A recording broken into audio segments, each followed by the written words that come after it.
phenomenon. A lucid and perceptive writer, he has 4 volumes of very significant essays which have been a great influence in molding art writing and art thinking. A lucid and perceptive writer, an inspired educator, closely associated with the art institutions at Baroda and Shantiniketan, and a design consultant associated for many years with national and international bodies of design education and craft promotion. Manida has also been able to share his ideas and vision with 3 generations of Indian artists and designers, and has had a seminal influence on the art and design scene in India, comparable only with that of Nandalal. And I should add that all his students didn't become artists alone. Some became designers, others art writers. আমি মানিদাকে অনেক আগে universal বেসিসে চাকরি করতে গিয়ে চিনতে পেরেছিলাম। পুকুল জাফর আমাদের আর্টিস্টদের জন্য ছবি আঁকার জন্য তখন বিক্রি বার্তা ছিল না বলে অল ইন্ডিয়ার সমস্ত বিখ্যাত শিল্পীদের এই অর্গানাইজেশনে যোগাযোগ করেছেন। সেখানে মানিদা ছিলেন অ্যাডভাইজার, ডাইরেক্টর, সব কিছু। সেইখানে পুকুল জাফর একবার ঠিক করলেন যে আদিমূলম টু অশোক ভৌমিক 140 জন প্রমিনেন্ট পেন্টার ভারতবর্ষে, তাদের নিয়ে একটা এক্সিবিশন হবে। তার জন্য আমাকে পাঠানো হলো মানিদার কাছে ছবি কালেক্ট করতে। মানিদা ঠোঁটটা যেমন উল্টে প্রায় অধ্যত অবস্থায় চোখ ছোট করে আমাকে বললেন দেব না। আমি গিয়ে পুকুল জায়গাকে বললাম যে আমাকে ছবি দেবেন না বলেছে। মানিদা ওরকমই, আমি আমার কালেকশন থেকে দিচ্ছি, এক্সিবিশন গোয়িং। এরকম হচ্ছে মানিদা, কখন কি করবেন কেউ জানে না, আনপ্রেডিক্টেবল। আমি এখানে গভর্নমেন্ট আর্ট কলেজে পড়া ছাত্র, ওখানে মাস্টারমশাই ছিলাম, 20 বছর প্রায় পড়িয়েছি।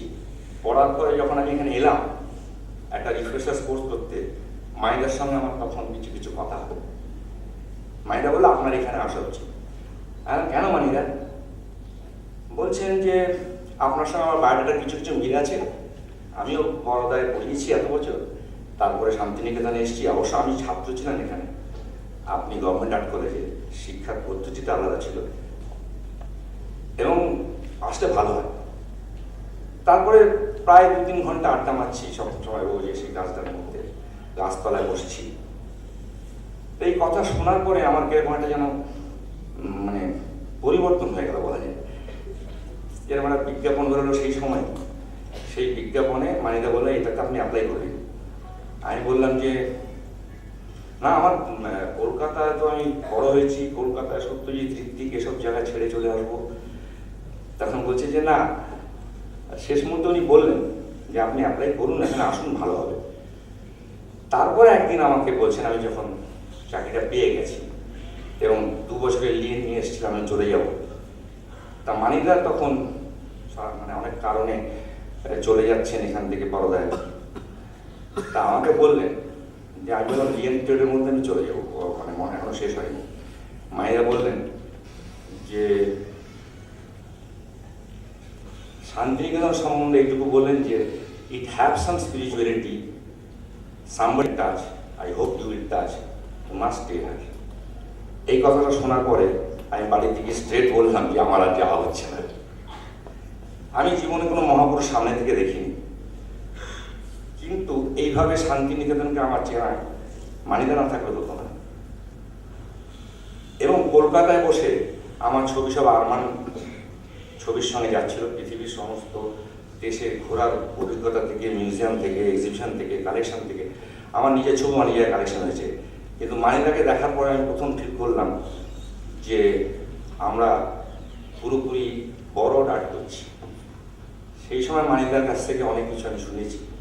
তার মধ্যে একটা মজার কথা হচ্ছে, এটা খুব মানিদার একটা উইটি সেন্স বোঝাবার জন্য আমরা গাছতলায় বসে আছি, সিনিয়র কিছু শিক্ষক যারা রিটায়ার বা আর্টিস্ট তারা এসেছেন, এসে বললো কি কলকাতা থেকে তাড়িয়ে দিয়েছে? মানিদা মানে ইনস্ট্যান্ট উত্তর দিলেন কি করব, কি করবে, বুড়ো হনুমানটা বসে আছে, কোচিও নিয়মটা চলে এসেছে। নিজেকে চার্লি চ্যাপলিনের মতো করে এরকম বলা আমার জীবনে আর কোনো জায়গায় দেখা নেই। এবং টেক্সটাইলে যে আমি পরে করতে আরেকটা চাকরি নিলাম কলাভবনে ডিজাইনে, সেটার পিছনে মানিদার কতগুলো ট্যাপেস্ট্রি আমার অভিজ্ঞতায় আছে। এবং মস্কো অলিম্পিকের জন্য 75 মিটার ট্যাপেস্ট্রি করা হয়েছিল, আমি মানে সেটার পেছনে ছিলাম। এবং আমি কোনোদিন এরকম মঞ্চে দাঁড়িয়ে এসে বলি না, খুব নার্ভাস লাগছে, কারণ মায়ের সম্বন্ধে কিছু বলা এত কিছু পরে হয় না। খুব পার্সোনাল লেভেল থেকে যেসব কথা বলা হয়েছে, এটা প্রায় কিরম বলা চলে, একটা কি যেন অভিয়াস ছিল বা একটা কি যেন মানে প্রেডিক্টেড ছিল, এরকম একটা ব্যাপার। আমার বলার কোনো অভ্যাস নেই, ছবি আঁকানোর সঙ্গে আসি, আর মাইদার সম্বন্ধে বলা জড়িয়েছে জলকে নেই। এত স্মার্ট, এত বকে দিতে পারেন, এত ধমক খায়। মাইদার সঙ্গে বড়দা থাকলে কথা বলতে ভয় লাগে, স্ট্যামার করে রীতিমতো। তারপরে আমি মাইদাকে যখন বলি, তারপর মাইদা ঠিকঠাক করে বলে ওটা না এটা মেমারি এত সাপ যে আমি এই Farhan পামুকের my name is red, তখন নোবেল প্রাইজ পাইনি, সে বইটা পড়েছি। পড়ে মাইদাকে গিয়ে বলতে চেয়েছি যে প্রাসী মিনিয়েচার সম্বন্ধে খুব ভালো একটা ব্যাপার আছে, দুটো গাছের উপস্থিতি। দেখলাম যে মানিদা ওটা পড়েও ফেলেছে এবং বলেও ফেললেন যে এটা থেকেও আরো বড় ব্যাপার হচ্ছে ওদের ক্যারেক্টারে উনি ক্লেম করেছেন যে প্রাচ্য প্রাচ্যের মাঝখানে ওনারা আমাদের মতো সাফার করছেন। ব্যাপারটা মানিদা তখন আমার সাথে দীর্ঘ আলোচনা করলেন যে ফারান পামুকের প্রবলেমটা আমার প্রবলেমটা এক নয়। এইসব জায়গা From what Ashok just said, I mean, one of the things that is evident, and I'm sure that there are many amongst you in this audience who work in different fields and who have interacted with Manida very often. He is one of those artists who looks beyond his professional field and doesn't see boundaries of knowledge. And one person who has been able to work with Manida at various points of time, both when both of them were here and now when both of them are not permanently in Shantiniketan, is Professor Shopan Majumdar. And may I now invite Shopandar to come and share a few experiences with us.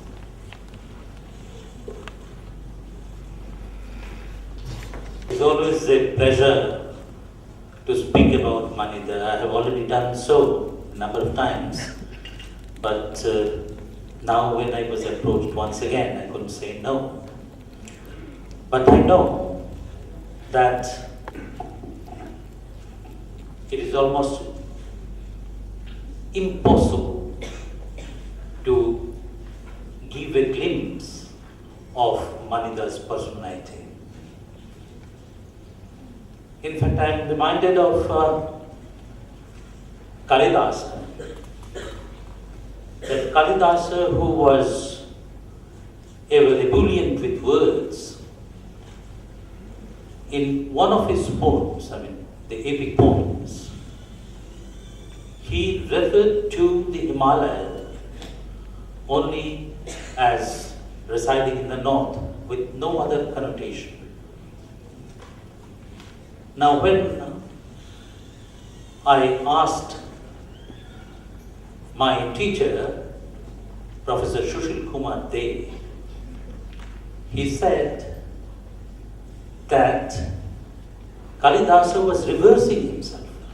He has said so many words about the Himalayas that he was reversing himself, and by way of economization, he was expressing the greatness of the Himalayas. That is exactly my position here. In fact, the list I say about Manida, perhaps it is better.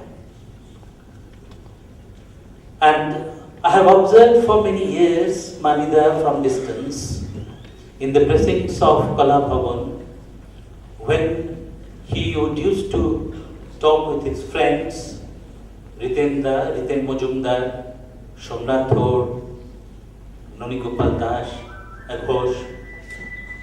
In fact, it seemed that the entire campus was in colors and rhymes centering that particular orbit. And how was the man? A man who grew almost like the Louisiana live oak, but almost unnoticed. He is an institution. And when I, a very, very lay person, look at his paintings and murals, I find the ethos and environs of Shantiniketan has found expression in him. It is not only because of the palm trees or the Santal hearts, but it is basically the temper, the spirit of this place, the kind of spirituality which he often uses almost in the parlance of Tagore. And this is one word, I think, which needs redefinition following Tagore and also following Manida, that spirituality is not merely a kind of a devotion which is expressed almost in a vulgar way by most of us. Spirituality is a matter of the mind, of consciousness, and also of articulation. In fact, I remember this man, great as he is, never lets anybody feel that he is much superior to us. He accedes to our request, not only to our request, at times to our unreasonable claims. I remember Manida had drawn the cover for Nirman or Srishti by Shankar Ghosh. And these were the days when graphics were printed from Jeep blocks. So only there could be a machine adjustment of the designs, but nothing more could have been done. And while printing it on a mi-octavo cover, certain problems developed. So we came to Manida and we were extremely apprehensive that he might deny doing anything on that, since there had been no fault in that design at all. But Manida, he, the painter who speaks in eloquent lines and designs, immediately took his tools out and did the rectifications. And it was excellent. It fitted exactly with the cover. It was almost a magical touch. And that gave me confidence when I came here at Rabindra Bhavan. I approached him for a book cover again, and that book was to deal with the teachers of the Shantiniketan school. And I titled the book as Makers of a Mission. Generations apart, I thought that this book would really give us an idea how almost unnamed persons built an institution. Manida did the cover. He came all the way from Kala Bhavan to Rabindra Bhavan, and then placed it on the table and asked me, "Do you like it? Is that possible?" I said, "Manida, what are you talking about?" And if you have a look at the cover, you would feel that this is the story, the whole story, encapsulated in a two-dimension drawing, the growth of an institution. In fact, Manida himself is an institution today. Shantiniketan today is mostly known by his presence. When he is in Shantiniketan, it seems that everything here sings and rings in tune with its vision. And what a writer of language is he? I'm a very humble student of literature. I have seldom seen such economy and precision, and at the same time, the kind of dexterity of use of language. Very recently, he spoke at the inauguration of a seminar on Tagore at the Asiatic Society, and everybody is of the opinion that the inaugural speech was the best of its kind. I have often thought about the mesmeric quality of his language. What is it for? Is it for the thought content or merely for the expression of the language, the articulation, the sentence structure? No two sentences in Manida's any script are of similar structure, and if it is anywhere, it is very deliberate. It does so to emphasize a particular point, and then only a repetition comes. Our teacher, Tarak Sen, wrote paragraphs where virtually, other than the articles and the verbs, no other word was used twice. Professor Sen was a teacher of English. Manida is a professor of arts, but I think they are comparable in their eloquence in English. And anybody who has an ear for this language will envy Manida for years to come. I have another point to make, that is, Manida has written copiously on artistic creativity and artistic expression. I feel that these books, at least some selections from these, should be made and taught compulsorily in different bhavanas of Visva-Bharati, because they represent the epitome of the vision of multi-discipline literary experience or artistic experience as such. And I would further say that when Manida translates, it is another personality that emerges from his translations. He translated Nandalal Boshu's Drishti or Srishti. I consider this particular book to be a recreation of that Ananda which Tagore thought would be the buzzword for everything Shantiniketan would aspire to do or be. Thank you all, and pranam.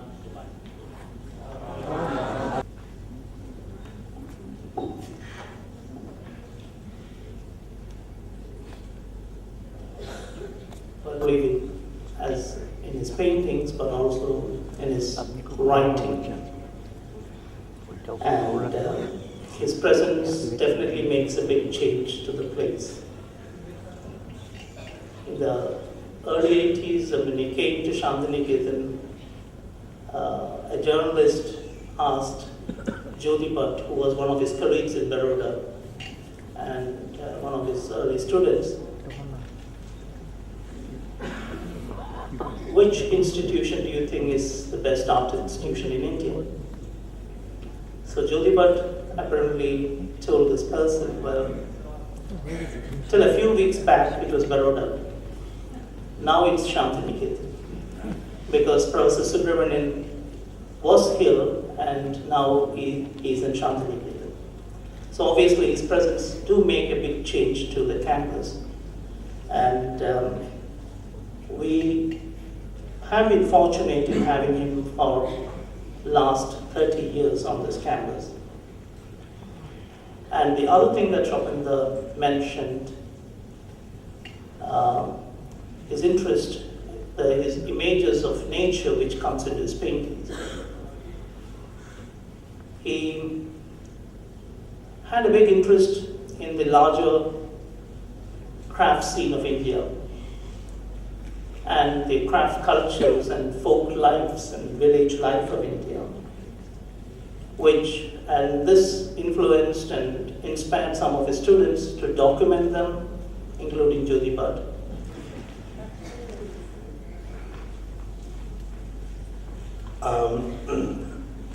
When I was asked to say something on this occasion, I really became very nervous. Because he didn't know what to say. I have been a student and teacher of physics and science. He's one of the greatest artists that this country has produced. And what am I going to say?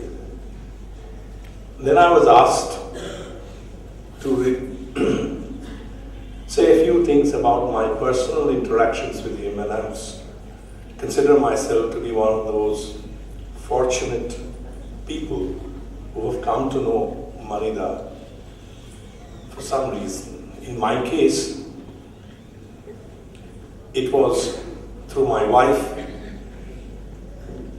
who is associated with a certain organization in Kolkata, and Manida keeps visiting that organization, and through that organization he has visited my house. Uni Bodhaduli diyechen.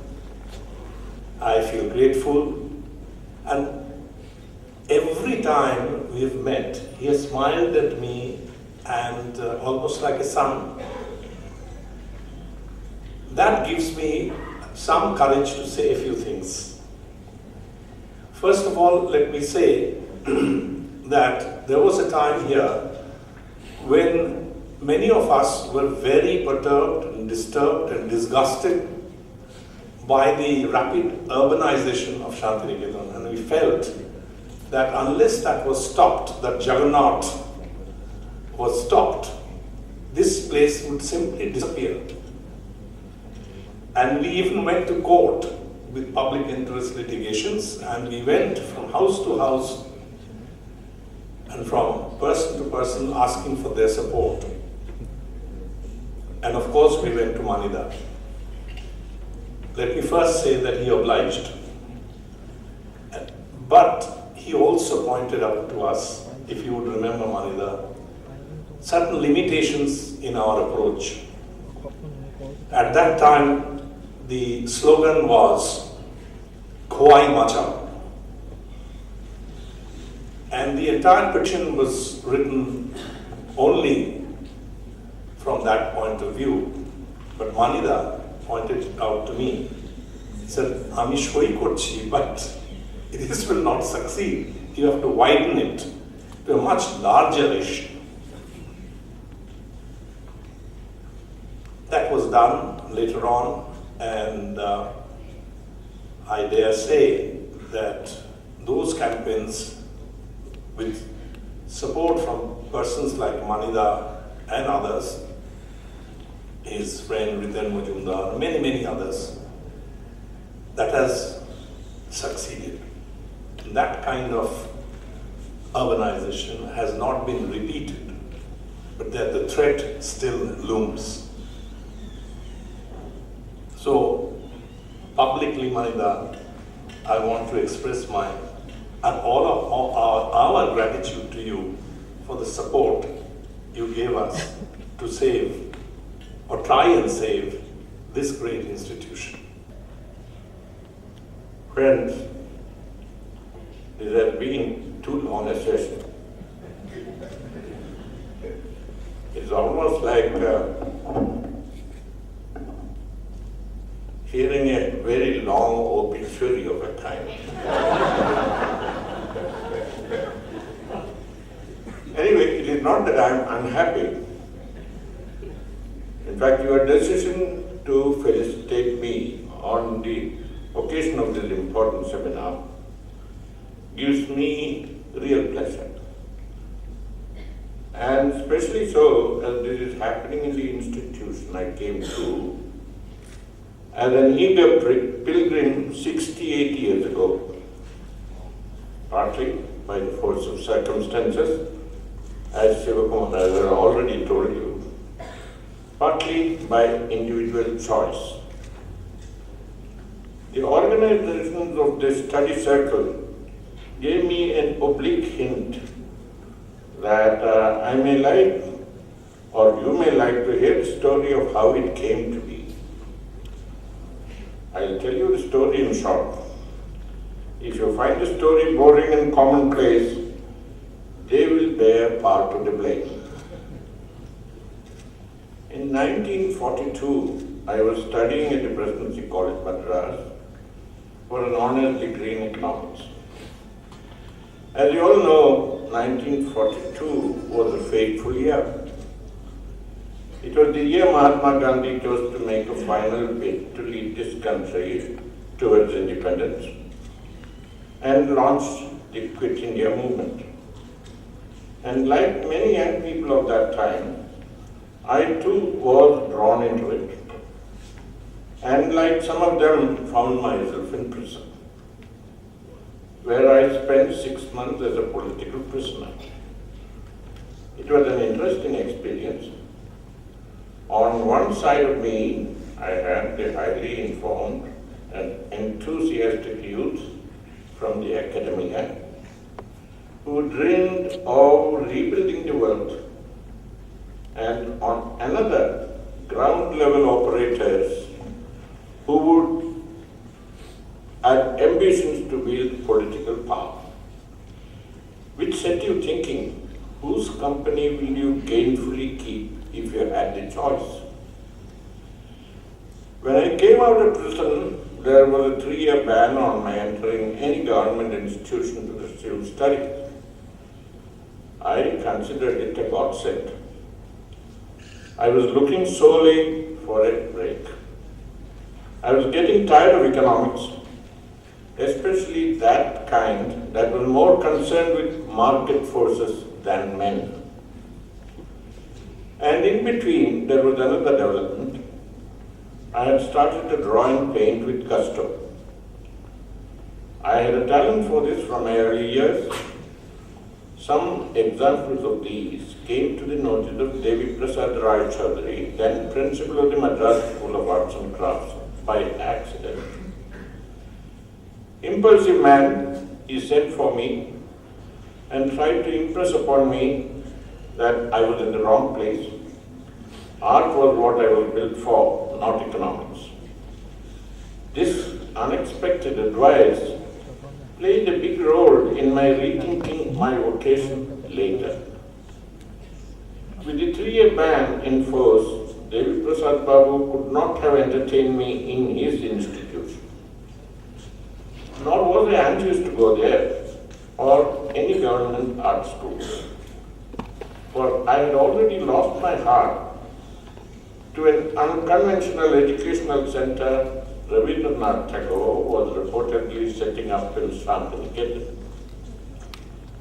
You may ask me, how did I know about this oddball institution so early in the day? Strange as it may sound, I had known about it for nearly a decade. From the time I was a student at the high school in Mahe, a tiny French settlement on the west coast of South India. After Rabindranath won the Nobel Prize for Literature, he was constantly in the limelight. And whatever he said or wrote or did was reported in the press. Besides, certain periodicals of that time, like the Modern Review, edited by Ramananda Chattopadhyay, gave his writings, ideas and institutions handsome coverage. On the top of this, growing up in colonial India had its own special features. It sharpened your wits, it broadened your interests, and it made you politically precautious. Before we knew the full contours of the world that was, we were already making plans to reconstruct it. The indignity of being ruled by a foreign power and subserving its interests made you think of a total reconstruction, not piecemeal redress. And those ideologies that adumbrated this, Marxism to start with, and in the course of time, more balanced and psychologically subtler alternatives. But how did I get here? It came about in a curious way. Out of jail, I was dividing my time between painting and public activities and avoided doing anything that made demands on my family's small resources. But I had a solicitor's elder brother who was sensitive to my needs and preferences. He took courage to write an Nandalal verse explaining my case, and the letter caught Nandalal's attention. Apparently, Nandalal prevaricated a little, as he sent me a call a month later than the start of the term. This was understandable. On one side, I was a jailbird, and on another, a college-educated hothead. I was myself surprised when the call came, partially because Nandalal had not seen any work of mine, nor had any tangible proof of my talent. People told me later that Nandalal often went by his intuitions. Some of the stories I heard were rollickingly funny.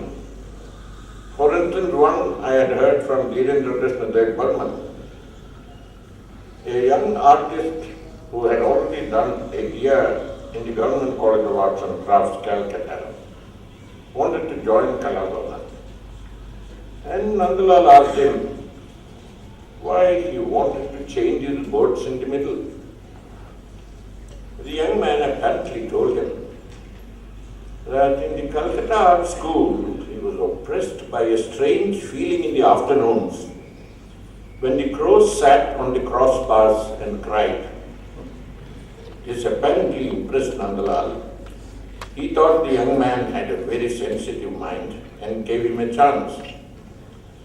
What kind of artist he turned out to be in the end, I have no knowledge. But I know a number of cases whom Nandalal's intuitions favored later. They did not turn out to be very deserving cases either. But as far as I was concerned, I was very happy to be called. And my first few days in Kalabhavan was euphoric. As I came into the direct presence of his ruling trinity, Nandalal, Vinod Bihari and Ramkinkar, by a fortunate chance.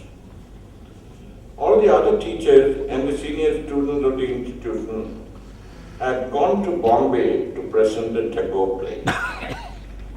Nandalal asked me to do a painting or two and show it to him. And the first two paintings I did and showed him pleased him so much that he showed them around to others. They probably had touched the compact design and color scheme of the Kerala temple murals I had seen in my childhood. That was a good beginning. The trek had started well. But as time passed, the trek had its ups and downs.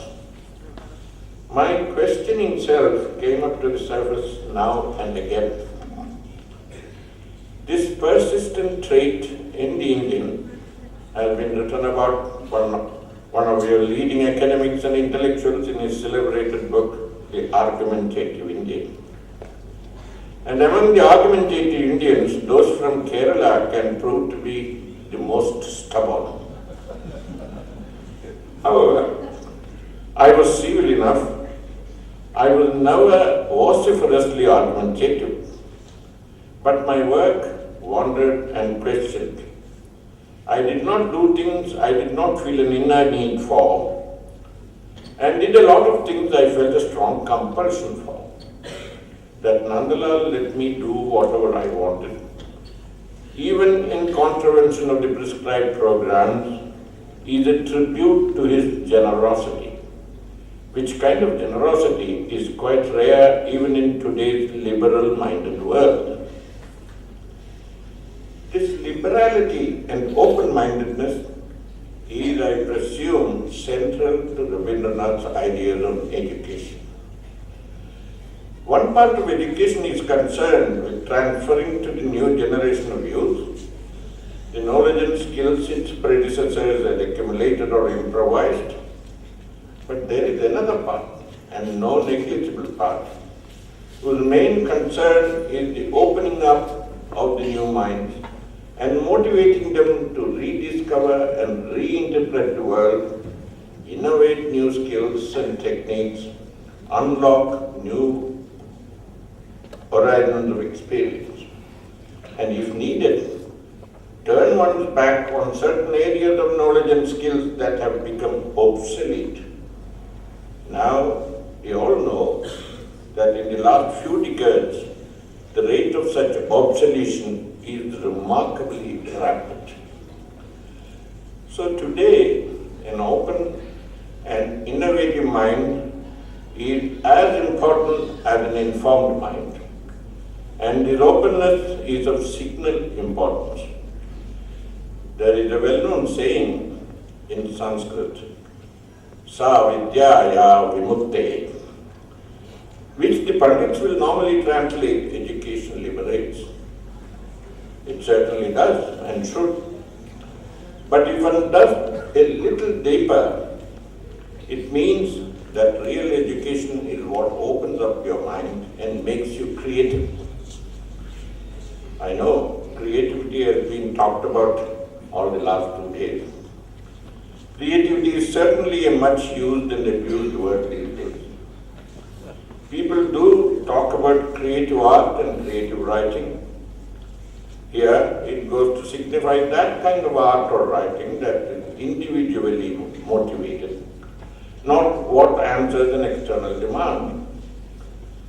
But we also hear a lot of talk these days about creative advertising, marketing, and management.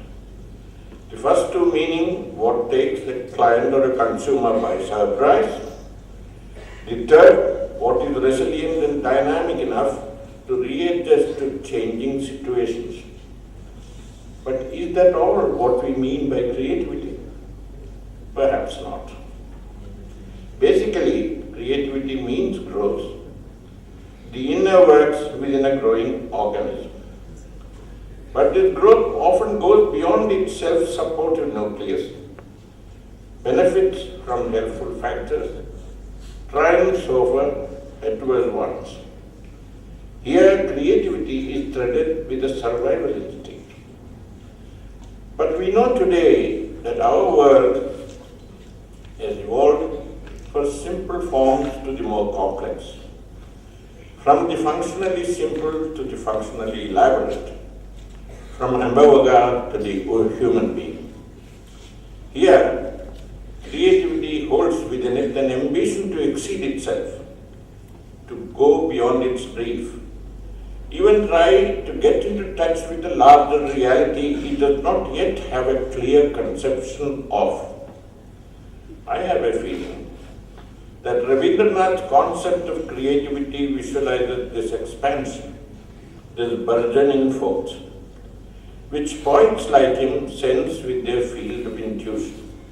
No wonder he described his school as the poet's school to audiences outside the country to indicate this expansiveness. Rabindranath's notion of personality, which has many sides to it, also gives an additional dimension. For him, each individual's personality goes out of his interaction with its surroundings, gaining its quality and size from the quality and size of this interaction. And its creativity derives its range, character and reference from this interaction. From the time Nandalal assumed the stewardship of Kalabhavana, he explored for over 25 years the various root marks of artistic creativity and discovered that various art traditions invented in their own way and devices to represent the excitement the artist felt in front of various aspects of visual reality, and cross-link these representations into distinctive visual languages of various kinds. The little observations he made from time to time in this regard, he compiled into a larger statement in his Shilpakotha, published in the early 40s. This was going into print when I was still a student. Simple, direct, devoid of any literary flourish as in the writings of Abanindranath, often disjointed and fragmentary, it outlined a whole philosophy that gave the art process a sense of gravity hitherto unspent, and conceived on one side with the unraveling of the various layers of visual reality, on another, the awakening of the seed pods of imagination within. Their interaction resulted in the emergence of a whole new universe. At that time, what we valued most was entry into this universe, not so much mastering a few profitable skills that the situation wanted. For you felt that once you knew this universe, the needed skills will appear by themselves. It was a different time.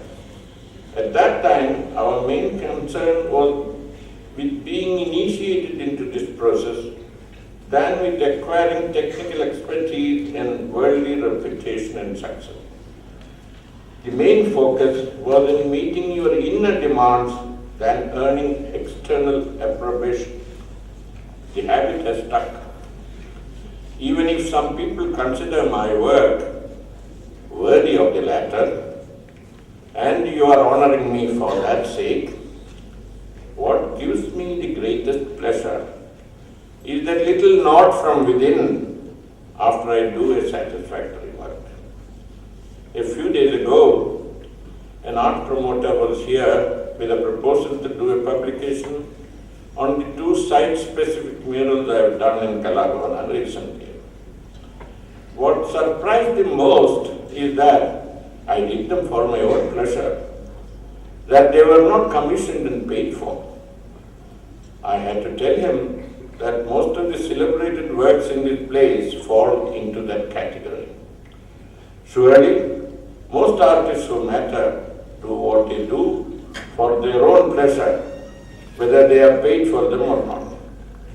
But in this quickly commercializing world, these values are getting a little mixed up. Art fairs and auctions have given art the visage of a branded commodity, linking their real value with their market rating.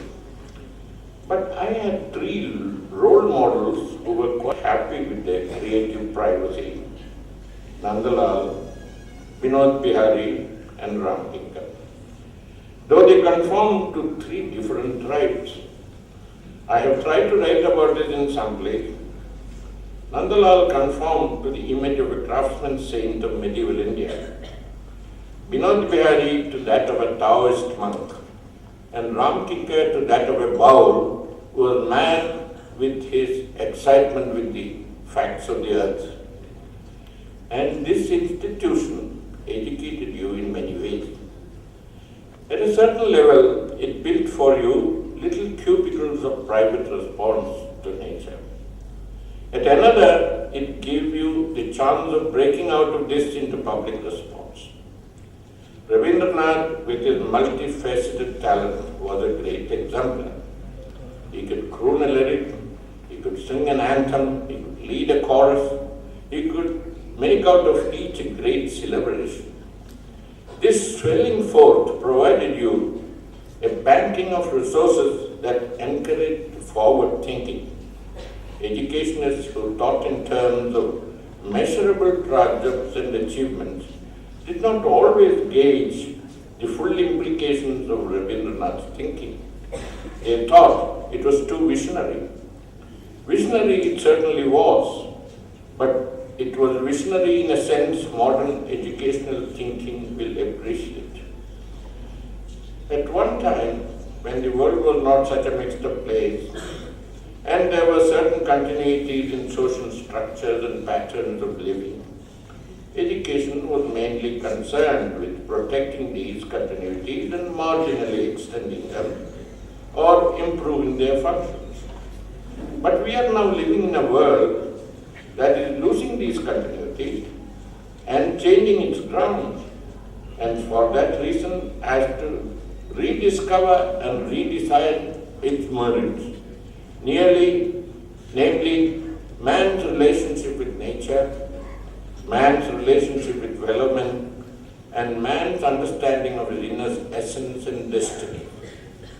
A widely traveled world citizen, Rabindranath had noted this climatic change before everyone else and started thinking of an educational system that will respond to this, namely, awaken the youth to this triple responsibility and give them the needed initiative. Here, the most important thing was not so much the passage of information as the arousal of individual curiosity to observe and analyze things and see them in a related perspective. In a highly professionalized world, where each activity is seen within its limited parameters, often the small need and its small fulfillment, such a sense of totality was a sore necessity. This brings us to the question, does this institution that Rabindranath founded 11 decades ago live up to its original intentions? Especially after it was made a central university and obliged to undergo the various administrative strictures and scrutinies that central government institutions are subject to with or without reason. That the working of the institution underwent various re-evaluations from time to time shows that all was not well. Was everything well even earlier? Even in Rabindranath's time, when Rabindranath started his poets' school to bring pleasure and cheer and a sense of informality to children's education, he had his critics. There were many who doubted its efficacy. The traditionalists emphasized the need for drilling and discipline and disapproved of the blurring of the borders of work and play. This despite a large number of young people who underwent the education cherished the experience, if only for the fact they interacted more intimately with their environment and with each other. When Rabindranath announced the establishment of his Visva-Bharati, or the World University, it appealed to a lot of people in different parts of the world, and this appeal was strong enough to attract some of them to spend some time in this austere ashram that could not promise them the creative comforts they were used to. But this appeal did not last. While some of them, like Sylvain Lévy or Giuseppe Tucci, were highly motivated scholars of Oriental learning and art and were genuinely inspired by Rabindranath's ideas, they soon despaired of the administrative deficiencies that worked like a spanner in the wheel. One discussed this directly with Rabindranath, while the other grumbled secretly with his other intimates. And this happened in the early 1920s. For Rabindranath, things should not have been that easy. An institution financed entirely with the founder's own money and meager resources, or random contributions received in driblets from charitable institutions and well-wishers, or the negligible earnings from his lectures and stage shows quite incommensurate with their philosophical and cultural value, and an administrative entourage that could not keep pace with his intentions nor had the resourcefulness to do so, all this should have contributed to this disenchantment. But was there something in his original concept that called for better physical support and infrastructure, but which he could not muster? In the 1920s in British India, he could not have got together the needed resources without the aid or the connivance of the rulers, which would have hurt his sense of self-respect to solace. But this despite, he stuck to his project. If I remember right, I came to this institution as a visiting fellow more than 35 years ago and was asked to talk about it in one of my fellowship lectures. I agreed, but I added that what I will be talking about will be a dream place. Not the institution I came to study in the 1940s, which, in spite of its many exceptional features, was losing nerve. Not the one I saw around there then, and an upcoming tourist center. I think for the founder of this institution too, it was essentially a dream place, where he wanted to visualize a new image of world growth, where each individual will be more concerned with his creative fulfillment than cultivating and amassing material resources, where each cultural group will share its wisdom and skills with the others and build a world that will seek to thrive on mutual cooperation and avoid pointless competition and conflict. The special emphasis is laid on creativity programs in visual arts, functional arts, communication and performing arts, on basic research in ground-level mystical thought and literature, as apart from those on the orthodox systems with their overgrowth of the paraphernalia of worship and ritual, of cross-cultural contact between India, China, Japan, and various countries and cultures of the so-called South Asia, where the spread of Buddhism unleashed a big cultural change in the field of religious thinking and arts, and even remodeled to some extent their ethics of living. A constant interest in educational innovations that address the differences in lifestyles and talents and traits of different cultural groups, and the designing of a many-faceted educational system that could foster a dynamic unity within the diversity. All these were parts of that dream, even if many of them never managed to find for themselves a sound academic base for various reasons. One of the reasons for this, I presume, is that the status of Central University had foisted on it a stereotypical role of producing graduates for various productive occupations within the country and avoiding those that did not serve this purpose. This has been most unfortunate. If these studies had received the needed support through the years, Visva-Bharati would have become a thriving world center for the study of the arts, skills, styles and literature and thoughts of India, South Asia and the Far East. Even the literature and art and thought of the whole gamut of traditional culture, of various cultural practices and cross-ethnic studies, especially those range from spontaneous to the non-professional, to the most highly skill-specific and professional, I still have a feeling that with due replanning, this institution can become a center of this kind even today. Such an effort will be most befitting to embark on in this 150th birth anniversary of this far-seeing, myriad-minded man. But if this institution wants to do so, it has to take initially certain hard decisions. It has to trim down all its too frequent public entertainment programs or redraw them in the light of their original force. It has to abandon its mammoth Paush Mela, which today is a spectacle of gross vulgarity that has no justification to be included within the normal calendar of a serious academic institution. In the present form, it has become an undistinguished, noisy, suburban marketing meet.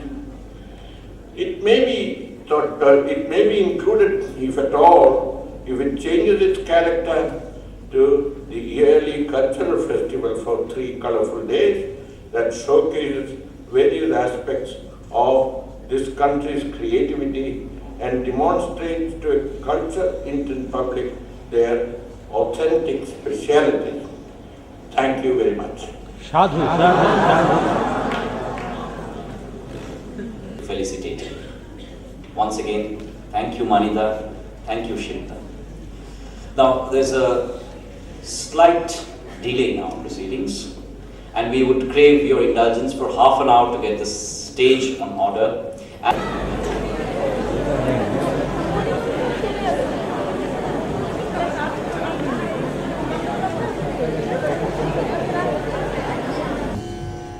And now it is time to relax, to let us flow with music. And we are greatly privileged to have with us one of the greatest figures of Indian classical music, Pandit Ajoy Chakraborty, who has agreed to come to Visva-Bharati and present before this august audience his performance. Before I invite Professor Ajoy Chakraborty to initiate the program, there are a couple of announcements. Please maintain discipline during the program. And please, it's an earnest request to everybody concerned, please switch off your mobile phones. I repeat, please switch off your mobile phones. Without any further ado, I invite Professor Ajoy Chakraborty to start today's program. My pranams to all the respected speakers. Actually, I don't call myself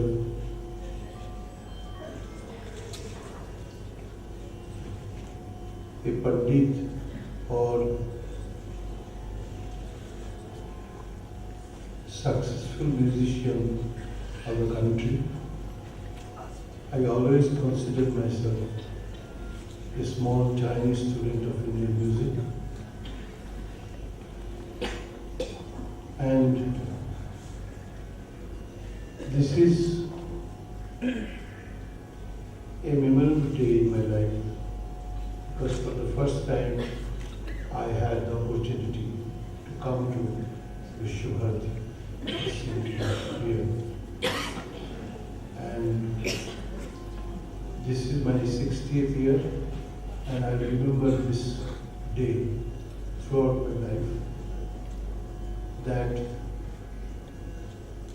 Professor Tagore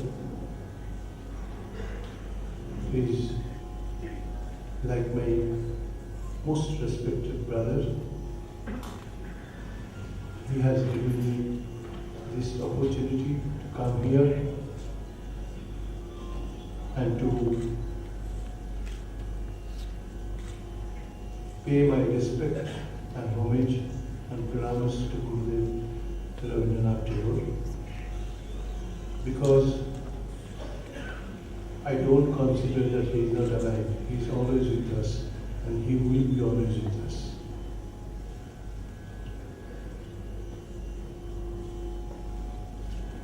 I have so many things to say, to discuss, for which this small time is not really adequate. But creativity of Tagore, I always try to understand the meaning of creativity, because our ultimate creator is God Himself. But I believe that all of you, you are no less than God. If we look, if we see, not look, if we see our inner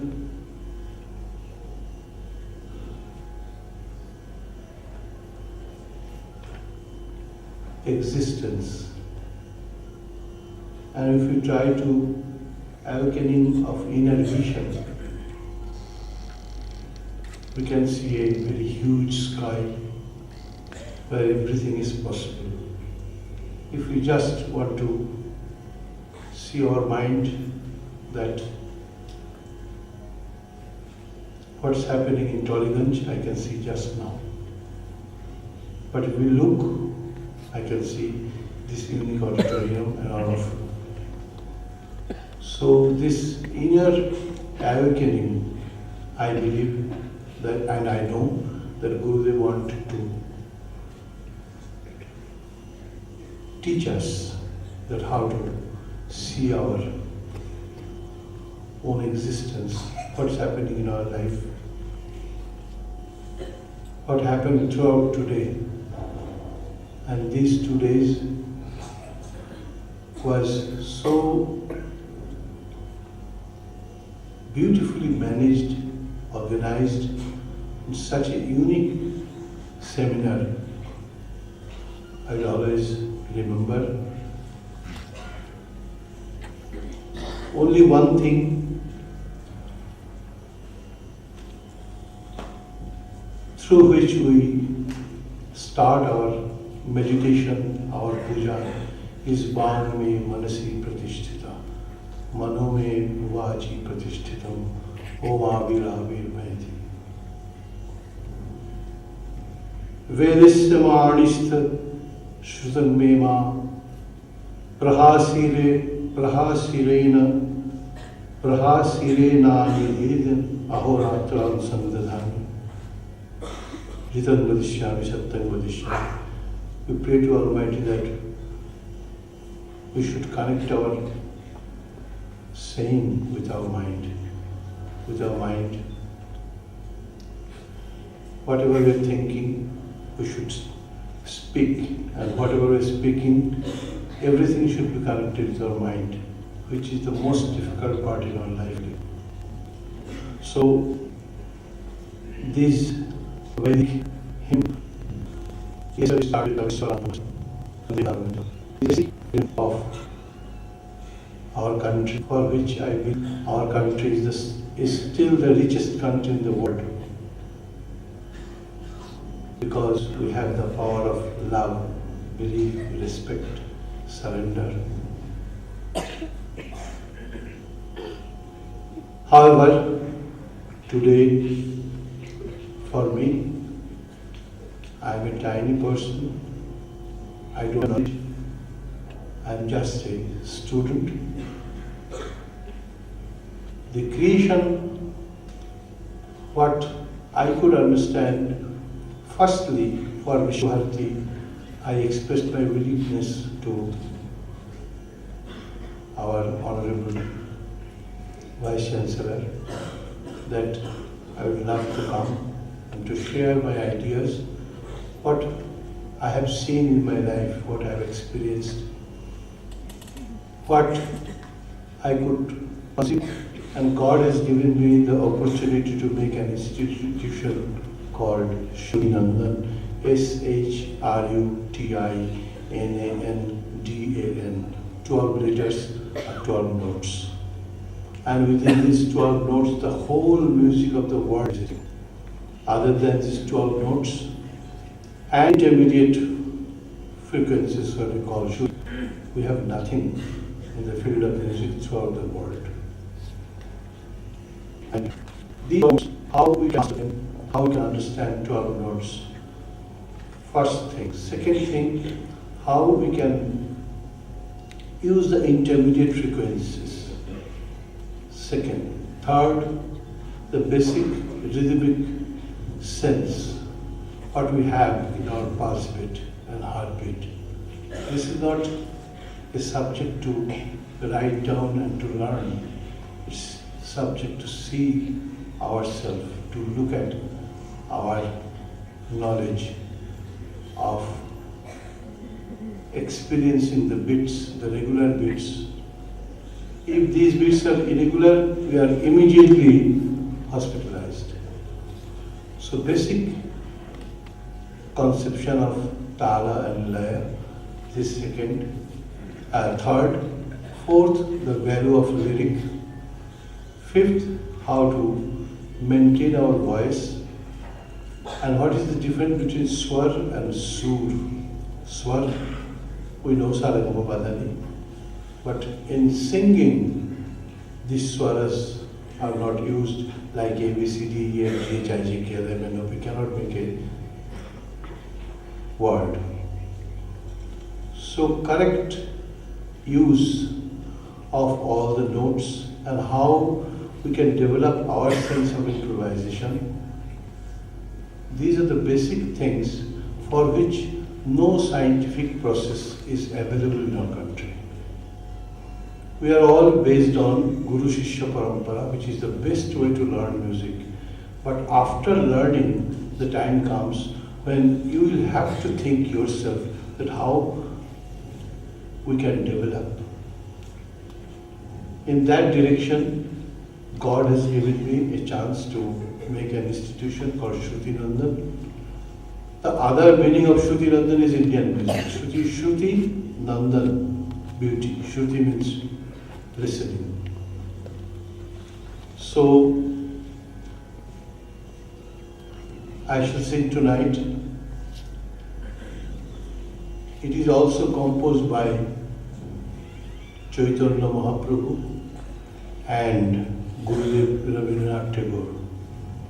The name of the raga is Kalyan. We have basic 10 ragas we know: Bilaval, Kalyan, Khambaj, Bhairav, Purvi, Marwa, Kafi, Asavali, Bhairavi, Todi. In North Indian musical knowledge we have learned from the day one. But the first raga in the group of Kalyan, we learned raga Yaman. But other names like Kafi or Asavali or Bhairavi, we have all those ragas, 9 ragas, in use, either in Drupad form or in Khayal form. We have compositions. But Kalyan, the first raga we learned, either Kalyan or Yaman or Sud Kalyan or Bhup Kalyan or any other ragas like Kamod, Kedar, Chayan, Hamir, all these ragas comes into Kalyan group. But this basic Kalyan I have learned from a Hare Krishna Namgan, which I came to know from my friend Dr. Arindam Chakravarti, and he recorded this composition of Hare Krishna in 4 different groups like Sthayi, Antara, Sanchari, Abho. And when I sing Kalyan, this Kalyan is not available in any recorded form in our country ever. I conceived from Gurudev and from Chaitanya Mahaprabhu. And I have composed this raga and performed all over the country.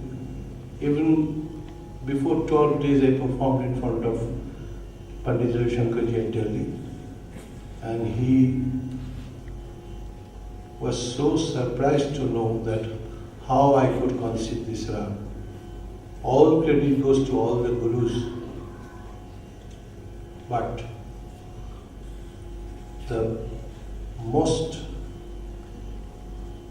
the greatest guru is living inside us. So whatever I could conceive and whatever scientific process of learning I could conceive, this is my research, this is my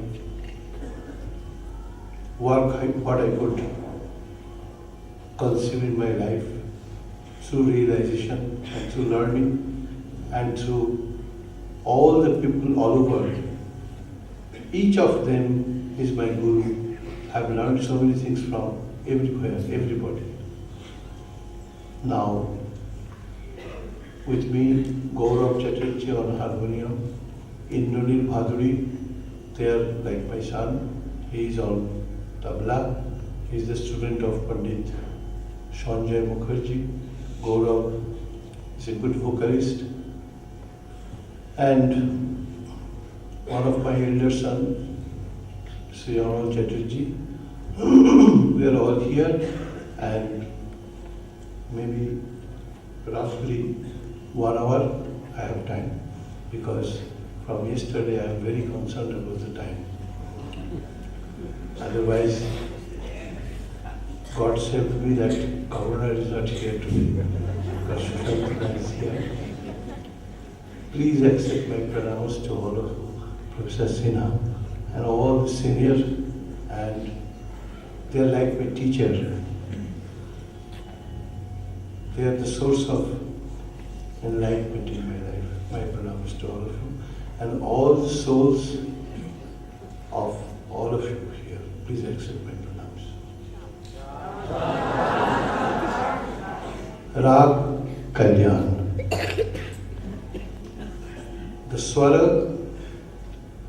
The swaras used in this rag, you know, sa re ga ma pa da re sa re ga pa ma ga re sa re sa.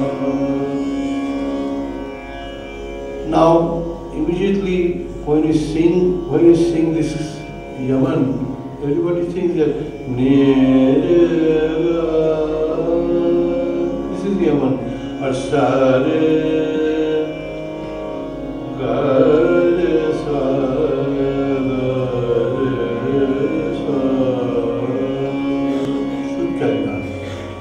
But Kalyan is a very, very unique raga. The lyric, this is composed by my guru. Jag mein kachu kaam nar nariyan ki bas mein nahi. Everything cannot be possible by us. Jabalo karuna na sinche tabalo kachu bane nahi. Jag mein kachu kaam nar nariyan ki bas mein nahi. And when I will sing, I will give some example of whatever I would conceive in my life. My first pronouns to Gurudev Tagore, because he is here, I believe. Without his presence, Visva-Bharati cannot survive. Any Indian cannot survive without his presence. India means Gurudev Tagore. Namaskar. Oh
I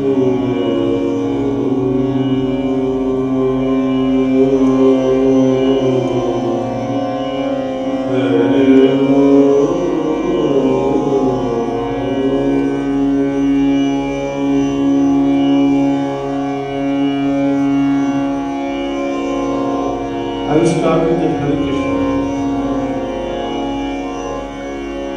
Hare Krishna,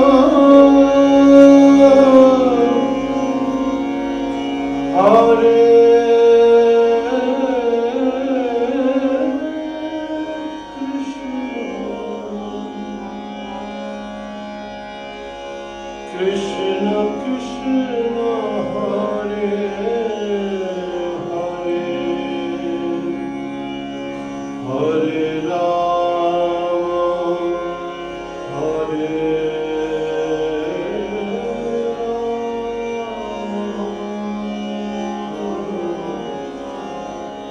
Rama, Rama,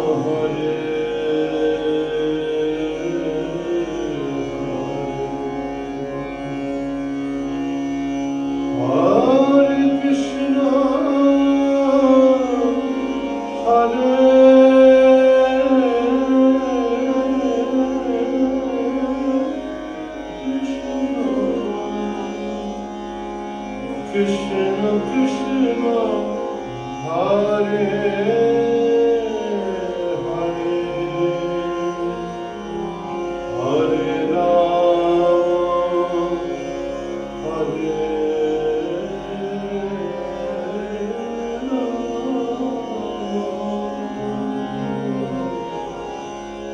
Rama Rama, Hare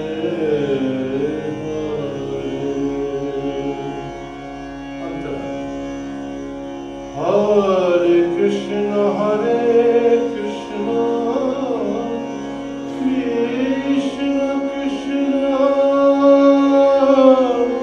Hare Hare,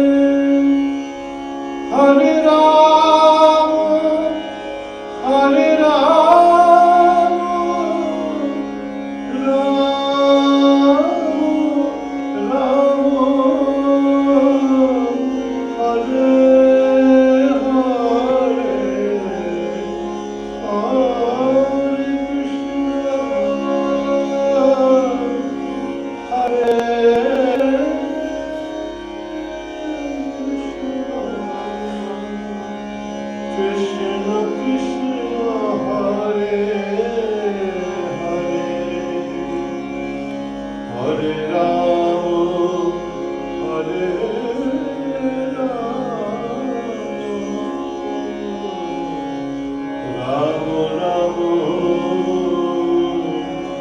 Hare Hare.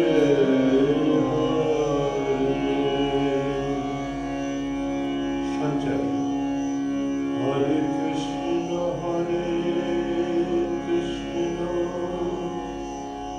Krishna Krishna, Hare Hare, Hare Krishna, Hare Krishna,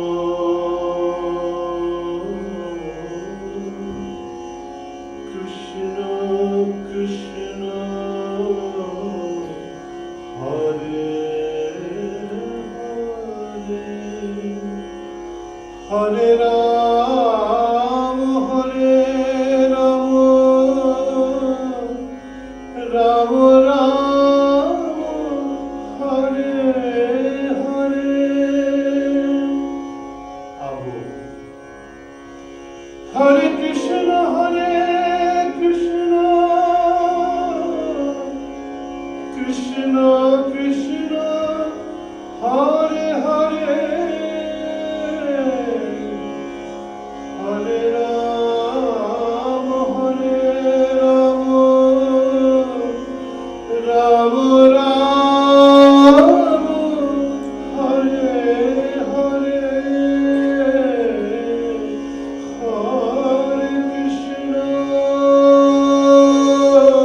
Ram Ram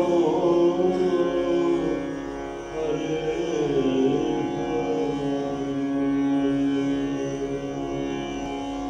This is the four parts of this Navana. Now, with the name of the swaras and intermediate positions, if I sing pa sa sa ni ma ma pa ga ma ma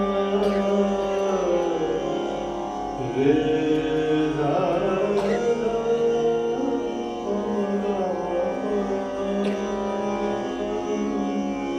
ni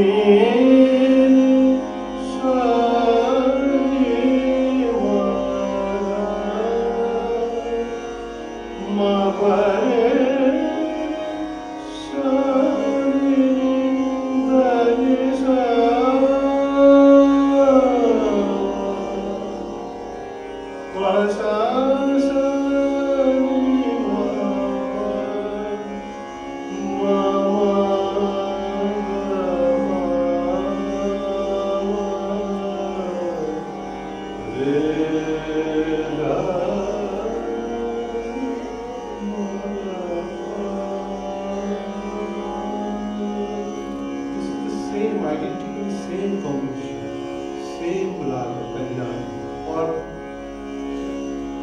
sa ni sa sa ni ga ga ma ra ga ma ma re ga re ma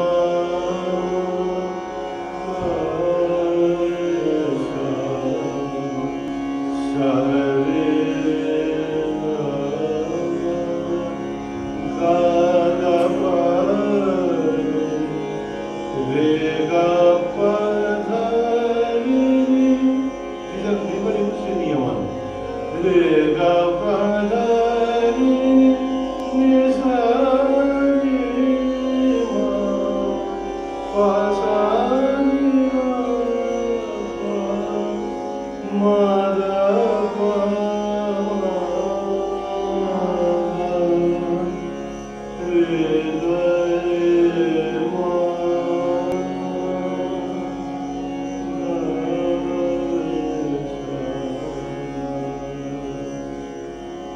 These are real Kalyan, not composed song in Kalyan by Gurudev. This is correct form of Kalyan. I am not going to other composition. Sa re sa pa re ga re pa ga sa re sa re ga, etc. So I am singing Ram Kalyan.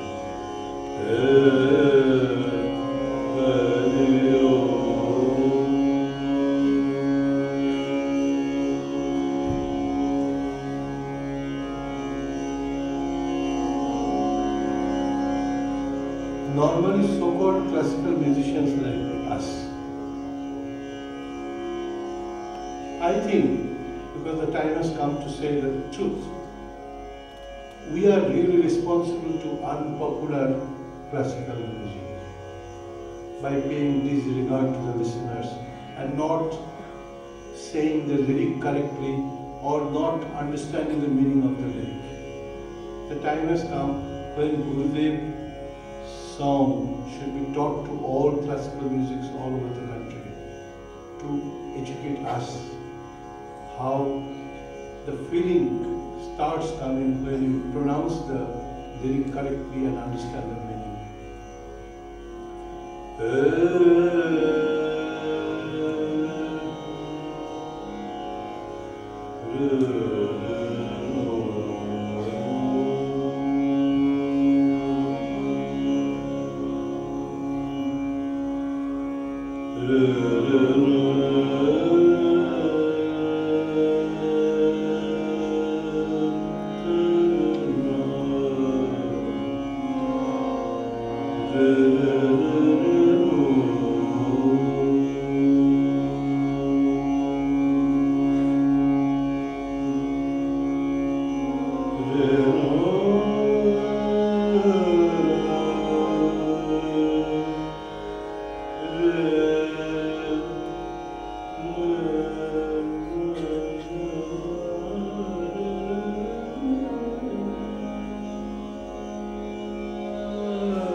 Re